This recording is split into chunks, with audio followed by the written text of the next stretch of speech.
ઉપલેટા તેમજ તાલુકાના પ્રબુદ્ધ નાગરિકોએ મામલતદારના આવેદનપત્ર આપ્યું. પંજાબ રાજ્યના અમૃતસરના ભારત દેશના ઘડવૈયા બાબા સાહેબ આંબેડકરની પ્રતિમા ખંડિત કરેલ. પ્રબુદ્ધ નાગરિકોની માંગ પ્રતિમા ખંડિત કરનારને પકડી તેમની સામે રાષ્ટ્રદ્રોહનો ગુનો દાખલ કરેલ. પ્રબુદ્ધ નાગરિકો દ્વારા રાષ્ટ્રીય નેતાનું અપમાન કરનાર આવા તત્વોને પકડી રાખી દ્રોહનો ગુનો નોંધવા મામલતદારને પ્રબુદ્ધ નાગરિકો દ્વારા આવેદનપત્ર આપ્યું. રિપોર્ટર જગમાલ સુવા, ઇન્ડિયા 24 ન્યૂઝ, ઉપલેટા.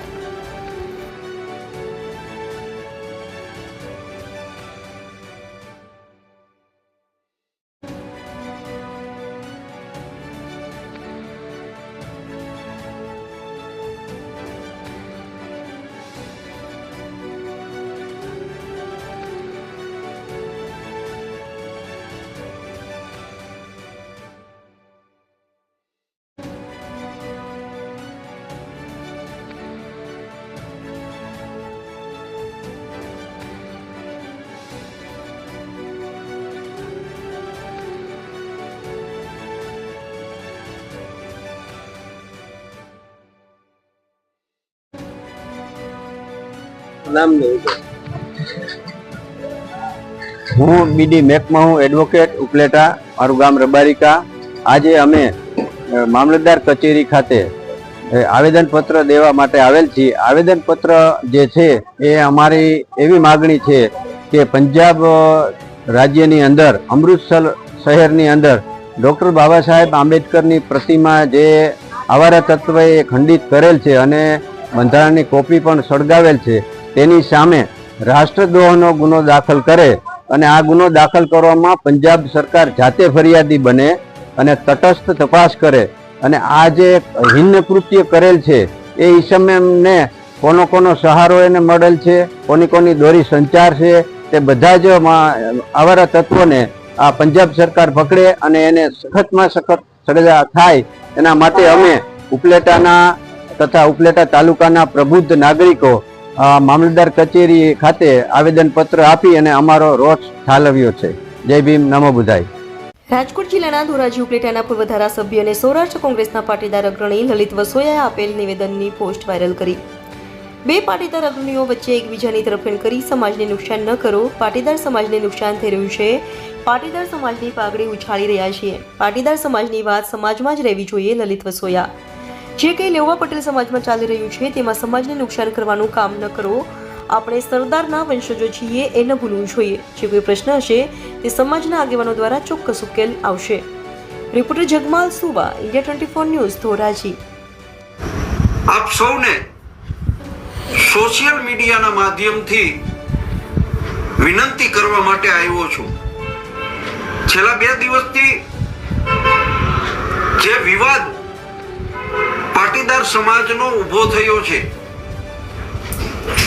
એ વિવાદમાં આપણા સમાજના આગેવાનો જે રીતે આ પ્રશ્નનો ઉકેલ આવતો હોય છે એ પ્રશ્નનો ઉકેલ લઈ આવશે. પરંતુ અત્યારે સમાજના ભાઈઓ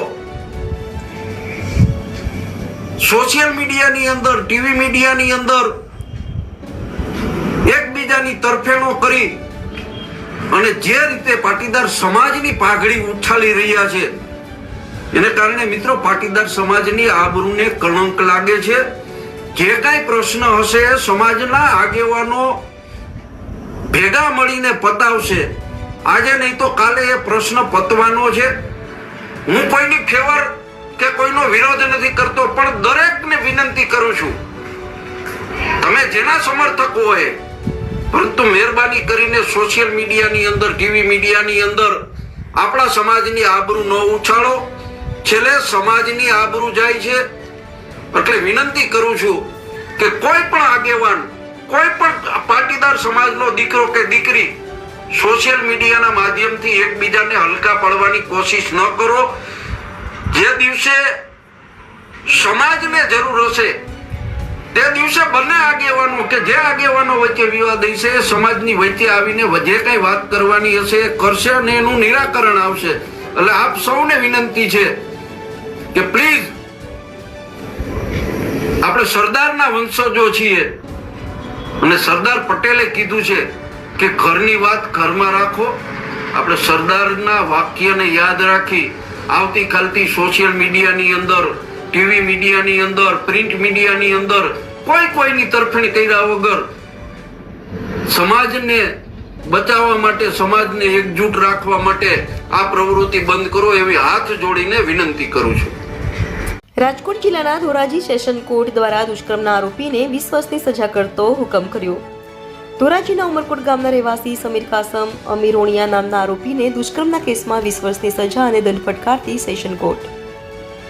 ફરિયાદીની ફરિયાદમાં ભોગ બનનાર દીકરી 4 મહિના પહેલા ઘરેથી નીકળી ગયેલ, ત્યારબાદ સમીર તેમજ તેમના કાકા પરત સોંપી ગયેલ, ત્યારબાદ ભોગ બનનાર ફરીથી ઘરેથી ₹75,000 જેવી રકમ લઈ ઘરેથી ભાગી સમીર સાથે એસટી બસ મારફત અલગ અલગ જગ્યાએ ફરેલ અને ફરી ગામમાં આવી વાડીએ રોકાઈ તે આરોપીએ શરીર સંબંધ બાંધેલ. અગાઉ પણ અનેકવાર શરીર સંબંધ બાંધેલ હોવાનું ભોગ બનનાર દીકરીનું કથન.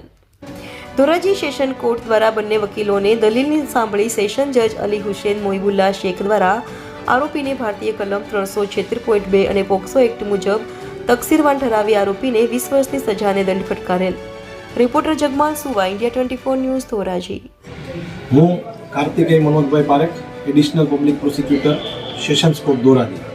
આજરોજ ધોરાજીના મહેરબાન એડિશનલ ડિસ્ટ્રિક્ટ એન્ડ સેશન્સ જજ શ્રી અલી હુસેન મોહિબુલ્લા શેખ સાહેબે આરોપી સમીર કાસમ અમીરોણિયાને દુષ્કર્મના કામે 20 વર્ષની સજા ફટકારેલ છે. આરોપીની ઉંમર 18 વર્ષ. ફરિયાદીની ફરિયાદ એવી હતી કે ભોગ બનનાર સગીર વયના હતા, 16 વર્ષના, ત્યારે આરોપી તેણીને ભગાડી ગયેલા અને ભોગ બનનાર પોતાના ઘરેથી ₹75,000 રોકડા અને પોતાના આધાર કાર્ડ અને જન્મ તારીખના દાખલા સાથે ભાગેલા. ત્યારબાદ જુદી જુદી જગ્યાએ તેને લઈ ગયેલ અને પોલીસ ફરિયાદ થતાં આરોપી અને ભોગ બનનાર સાથે હાજર થયેલા. આ સમયગાળા દરમિયાન ભોગ બનનાર સાથે આરોપીએ શરીર સંબંધ બાંધેલ. અગાઉ પણ ભોગ બનનારની ઘરની અગાસીમાં આરોપીએ શરીર સંબંધ બાંધેલ. આ તમામ સંજોગોને ધ્યાને લઈ અને આરોપીને તકસીરવાન ઠરાવી 20 વર્ષની સજા અને ₹5,000 દંડ ફટકાર્યો છે. આણંદ નગરપાલિકાનું 8 કરોડનું લેગાસી વેસ્ટનું કૌભાંડ બહાર આવ્યું. જાગૃત આરટીઆઈ કાર્યકરે માંગેલી વિગતમાં સમગ્ર કૌભાંડ બહાર આવતા એસીબીમાં ફરિયાદ આપી તપાસની માંગ કરી. આણંદ નગરપાલિકાના તત્કાલીન પ્રમુખ અને ચીફ ઓફિસર સહિત 9 સત્તાધીશોએ 8 કરોડ ઉપરાંતનું કૌભાંડ આચર્યું હોવાના આક્ષેપ આણંદ નગરપાલિકાના તત્કાલીન ચીફ ઓફિસર ગૌરાંગભાઈ પટેલ, તત્કાલીન chief sanitary inspector Vibhavkar Rao, Anand નગરપાલિકાના તત્કાલીન ચીફ એકાઉન્ટન્ટ, તત્કાલીન પ્રમુખ કાંતિભાઈ ચાવડા, તત્કાલીન કારોબારી ચેરમેન હિમેશ જયંતિભાઈ પટેલ, પૂર્વ પ્રમુખ જિગ્નેશ ધીરુભાઈ પટેલ, તત્કાલીન councillor Vijaybhai Haribhai Patel, Vijay master, urban solution 360ના સીઈઓ અને ફાઉન્ડર કેતન કાટકિયા અને power line sales and service royal complex Budhkhana Chowk Dhebar road મુકામ રાજકોટ એ સત્તાનો દુરુપયોગ કરી ખોટા દસ્તાવેજો ઊભા કરી તેનો સાચા તરીકે ઉપયોગ કરી સરકારી તિજોરીને કરોડો રૂપિયાનું નુકસાન પહોંચાડ્યું હોવા અંગેના આક્ષેપવાળી ફરિયાદ સામાજિક કાર્યકર અને આરટીઆઈ એક્ટિવિસ્ટ કિરણ ગોપાલભાઈ સોલંકીએ એન્ટી કરપ્શન બ્યુરો એસીબીમાં આપી છે. કિરણ સોલંકીએ આપેલ ફરિયાદમાં આક્ષેપ કરતા જણાવ્યું છે કે આણંદ નગરપાલિકા દ્વારા કોરોના કાળ દરમિયાન કરોડો રૂપિયાનું મસમોટું કૌભાંડ આચરવામાં આવ્યું છે, જેમાં સ્વચ્છ ભારત મિશન હેઠળ શહેરના સોલિડ વેસ્ટ મેનેજમેન્ટ માટે સરકાર દ્વારા 3 હપ્તામાં કુલ ₹8,05,15,586ની ગ્રાન્ટ ફાળવવામાં આવી હતી. આ કૌભાંડની વિગતવાર માહિતી જોઈએ તો પાલિકા તંત્ર દ્વારા એનજીટીની ગાઈડલાઈન મુજબ લેગેસી વેસ્ટ જૂનો કચરો ઉપાડવા માટેની કામગીરી કરવા બીડ મંગાવાઈ હતી.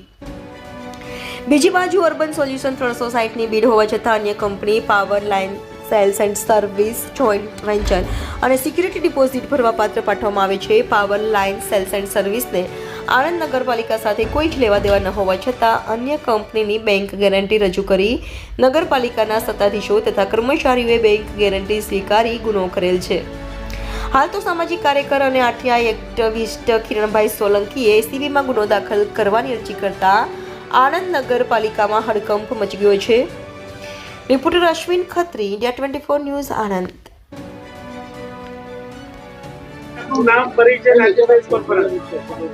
મારું નામ કિરણ કુમાર સોલંકી.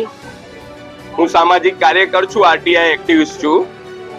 અત્યારે પ્રેસ કોન્ફરન્સ કરવાનું એક કારણ હતું જે મેં આરટીઆઈ ની અંદર અમને એક માહિતી મળેલી છે, જે માહિતી અર્બન સોલ્યુશન 360 ગાંધીનગર, જેના ફાઉન્ડર અને સીઈઓ કેતન કટાકિયા અને આણંદ નગરપાલિકાના તત્કાલીન ચીફ ઓફિસર ગૌરાંગભાઈ પટેલ વિભાકર રાવ, કાંતિભાઈ ચાવડા, હિમેશભાઈ જયંતિભાઈ પટેલ, જિગ્નેશ ધીરુભાઈ પટેલ, વિજયભાઈ હરિભાઈ પટેલ, કેતન કટાકિયા અને power line cells and service આ લોકોએ ભેગા મળી સરકારના અને આમ જનતાના કરોડો રૂપિયા એઠી લીધા છે. કાગળ ઉપર જ આ લોકોએ એક કંપની રજીસ્ટર કરાઈ 29/11/2019 આ કંપનીને 7 મહિનાની અંદર એટલે કે 14/7/2020 આણંદ નગરપાલિકાએ વર્ક ઓર્ડર આપી દીધો.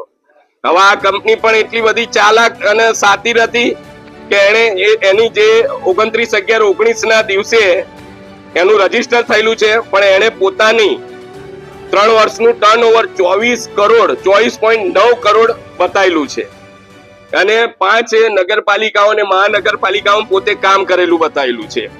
એટલે આ લોકોએ એકબીજાના મેણા પીપળામાં ભેગા મળી અને આમ જનતાના અને સરકારના ટોટલ 8,05,15,586 રૂપિયા પૂરાનું Swachh Bharat mission Gujarat solid waste એટલે કે ઘન કચરાના વ્યવસ્થાપન માટે જેની ગ્રાન્ટ આવે છે એના રૂપિયા આ લોકો ચાવ કરી ગયેલા છે. એની અત્યારની આ પ્રેસ કોન્ફરન્સ છે. અત્યારે અમે એન્ટી કરપ્શન બ્યુરો અને અન્ય જગ્યાઓએ અમે આની રજૂઆત કરી ગઈકાલે. જો આ લોકોની ઉપર કોઈ ફરિયાદ નહીં થાય, સરકાર આ લોકોની ઉપર કોઈ કાર્યવાહી નહીં કરે તો ના છૂટકે જાહેર હિતની અરજી નામદાર હાઈકોર્ટમાં દાખલ કરવામાં આવશે.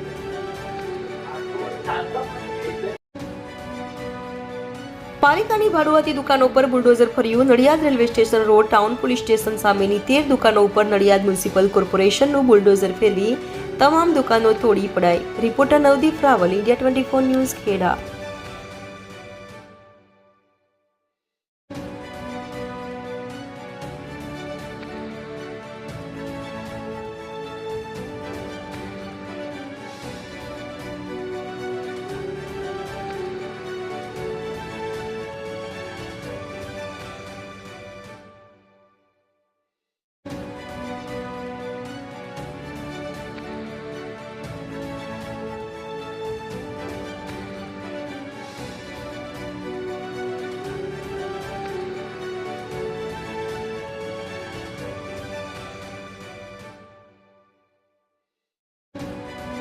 ચારુતર વિદ્યામંડળ CVM યુનિવર્સિટીના દ્વિતીય પદવીદાન સમારોહનું ભવ્ય આયોજન. ચારુતર વિદ્યામંડળ CVM યુનિવર્સિટીનો દ્વિતીય પદવીદાન સમારોહ 29મી જાન્યુઆરી 2025ના રોજ યોજાવા જઈ રહ્યો છે.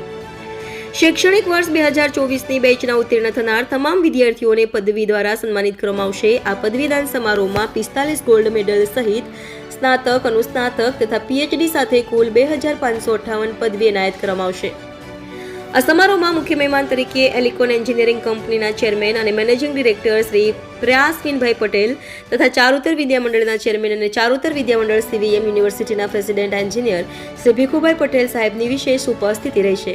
આ પદવીદાન સમારોહમાં તારીખ 29 જાન્યુઆરીના રોજ સાંજના 6 કલાકે શાસ્ત્રી મેદાન ખાતે યોજાશે. Reporter Alpaben Patel, India 24 news, Anand.